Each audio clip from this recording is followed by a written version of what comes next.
మాజీ మంత్రి పేరు నాని మాట్లాడుతున్నారు. ప్రలాద్ చూద్దాం. ఉద్యోగాలు అమ్ముకుని తలుపు మూసి మళ్ళీ తాళం వేసి అయిపోయింది ఎక్కడతో అని చెప్తున్నారు. మరి మీరు తప్పు చేశారా లేదు చెప్పండి. తెలుగుదేశం కార్యకర్తలు మీరు ఆలోచించండి ఒకసారి.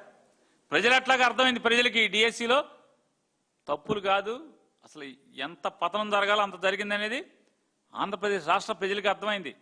లోకేష్ విద్యాశాఖ మంత్రిగా డిఎస్సిని ఎంత బస్టు పెట్టించాడో, ఈ టీచర్ల వ్యవస్థని, టీచర్ రిక్రూట్మెంట్ని ఎంతగా అవినీతిమయం చేశాడో అర్థమైంది.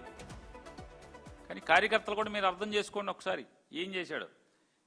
19వ తారీఖున ఏప్రిల్ 19, 2025 జియో 4, జియో 47 ఎటువంటి కాంపిటేటివ్ ఎగ్జామ్ రాయకుండానే ఏ ఉద్యోగమైనా ఇచ్చు అని చెప్పి జియో ఇచ్చారు.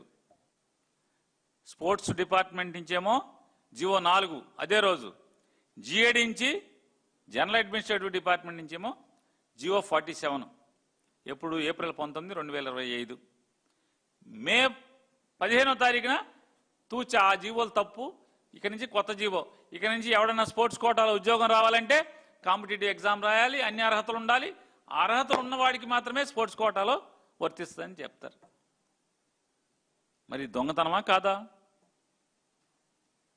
మీ తప్పుడు మార్గానికి సాక్ష్యాలా కాదా అని అడుగుతున్నా. మీ తప్పుడు పని సాక్ష్యమే కదా ఇది. ఇంకా సాక్ష్యాలు సాక్షి ఏం చూపించాలి? సాక్ష్యాలు అంటే నాకు అర్థం కాల. ఇది సాక్ష్యం కాదా అని అడుగుతున్నా. సుమారుగా 380 పోస్టులో 390 పోస్టులో మీరు స్పోర్ట్స్ కోటాలో రిక్రూట్ చేశారు. ఏం మాట్లాడారు?